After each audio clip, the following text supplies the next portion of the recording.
Assalamualaikum teman-teman. Perkenalkan, saya Putri Indawardani, mahasiswi dari Komunikasi dan Penyiaran Islam Universitas Muhammadiyah Yogyakarta. Nah, kali ini saya akan menjelaskan sedikit tentang psikologi komunikasi dakwah. Nah, yang pertama, materi resume yang akan dibahas adalah ada resensi, yang kedua ada persepsi, yang ketiga ada memori, keempat ada tipe kepribadian, yang kelima ada teori komunikator.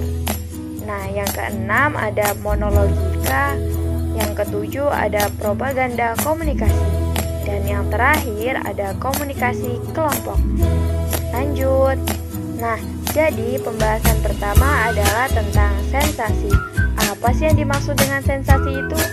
Jadi, sensasi merupakan alat penginderaan yang menghubungkan organisme dengan lingkungannya. Misalnya nih, sensasi kita ketika menyentuh permukaan lantai yang kasar dan mencium aroma bau sampah dan lain-lain. Nah, yang kedua ada jenis-jenis sensasi. Apa sih jenis-jenis sensasi itu? Jadi, jenis-jenis sensasi yang pertama ada penglihatan, kedua ada sensasi pendengaran, ketiga ada sensasi peraba, yang keempat ada sensasi pengecap, dan yang kelima ada sensasi penciuman. Lalu proses terjadinya sensasi yang pertama itu mulai dari penerimaan stimulus, kemudian ke proses fisiologis, dan yang terakhir adalah proses psikologis. Lanjut, pembahasan yang kedua ada persepsi. Teman-teman, apa sih sebenarnya persepsi itu? Jadi, persepsi adalah proses di mana kita mengorganisasi dan menafsirkan pada stimulus ini dalam lingkungan. Nah, stimulus itu adalah bagian dari respon stimuli yang berhubungan dengan kelakuan. Lalu, menurut ahli psikologi, apa sih persepsi itu? Jadi, ahli psikologi itu berpendapat bahwasannya persepsi adalah sesuatu proses pengenalan yang melibatkan sinyal dalam sistem syaraf. Nah, sinyal ini timbul akibat rangsangan fisik dan kimiawi terhadap indera perasa. Lanjut. Nah, kemudian di sini kita akan membahas tentang proses persepsi. Nah, proses yang pertama itu adalah proses pemasukan atau rangsangan yang diterima indera. Yang kedua ada proses registrasi. Dan yang ketiga ada interpretasi. Lanjut. Nah, pembahasan yang ketiga itu ada memori. Apa sih pengertian memori itu? Jadi, pengertian memori adalah suatu proses yang melibatkan fungsi ingatan untuk mengenang masa lalu ataupun keseluruhan dalam sebuah pengalaman yang paling diingat. Jadi, ketika teman-teman selalu ingat nih sama doi-nya karena udah putus, tapi teman-teman masih ingat terus karena ketika teman-teman keluar, teman-teman punya sebuah subjek yang selalu ngingetin teman-teman ke masa lalunya. Jadi itu adalah pengalaman yang paling diingat. Nah, jenis-jenis memori yang pertama itu adalah memori sensoris, kedua jangka pendek, dan yang terakhir ada jenis-jenis memori jangka panjang. Kemudian apa sih dari fungsi memori itu? Jadi fungsi memori itu yang pertama ada encoding atau memasukkan informasi, kemudian dilanjutkan dengan storage atau menyimpan informasi. Kemudian tahapan yang terakhir itu ada retrieval atau mengeluarkan kembali. Nah, selanjutnya kita akan membahas tentang tipe kepribadian. Apa aja sih macam-macam dari tipe kepribadian itu? Yang pertama nih ada sanguinis. Nah, tipe kepribadian ini tuh ditandai dengan adanya sifat hangat, lincah, selalu bersemangat, dan seorang pribadi yang sangat menyenangkan. Yang kedua nih ada koleris.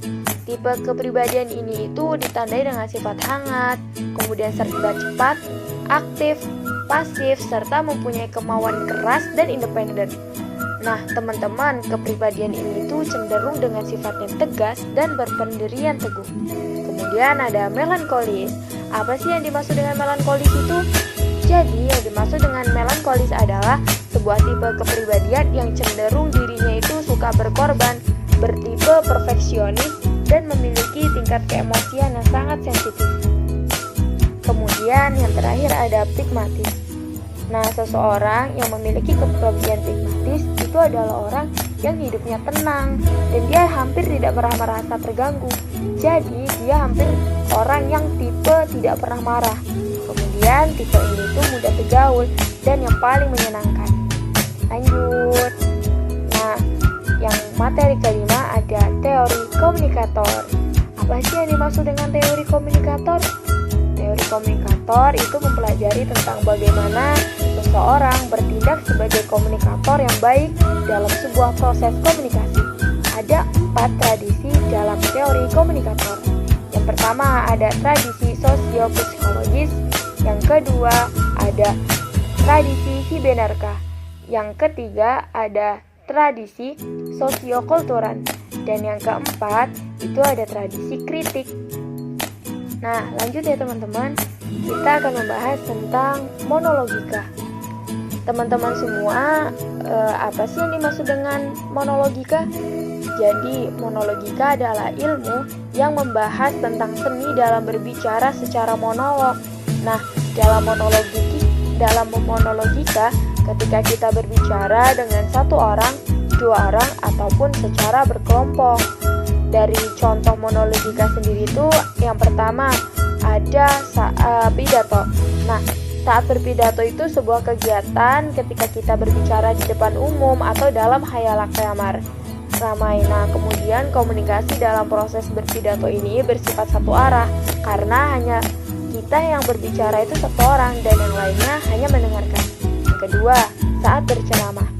Nah, jika ceramah itu bertujuan untuk memberikan nasihat dan petunjuk-petunjuk sebuah kebenaran, maka ketika seseorang memberikan ceramah, maka audiens yang lain bertindak sebagai pendengar.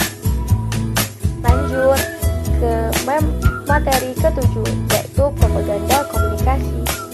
Nah, propaganda komunikasi itu adalah suatu bentuk komunikasi berupa seni ataupun permainan kata-kata yang digunakan oleh suatu kelompok untuk menciptakan partisipasi aktif atau pasif untuk menyampaikan kebenaran. Nah, ada tujuan propaganda nih teman-teman. Yang pertama ada mempengaruhi opini publik, dan tujuan propaganda yang kedua ada memanipulasi emosi. Kemudian disusul dengan jenis-jenis propaganda. Nah, jenis-jenis propaganda yang pertama itu berdasarkan sifat, kedua berdasarkan sumber isi, dan yang ketiga berdasarkan media. Nah, kemudian ada teknik propaganda. Yang pertama ada name calling, kedua ada glittering generalities, yang ketiga ada testimonial, dan keempat ada transfer, dan yang terakhir dari teknik propaganda ada card stalking. Nah, kita udah sampai ke pembahasan terakhir tentang komunikasi kelompok. Apa sih sebenarnya yang dimaksud dengan komunikasi kelompok? Jadi teman-teman, komunikasi kelompok itu atau biasa dengan group communication adalah sebuah komunikasi yang berlangsung antara beberapa orang dalam suatu kelompok kecil.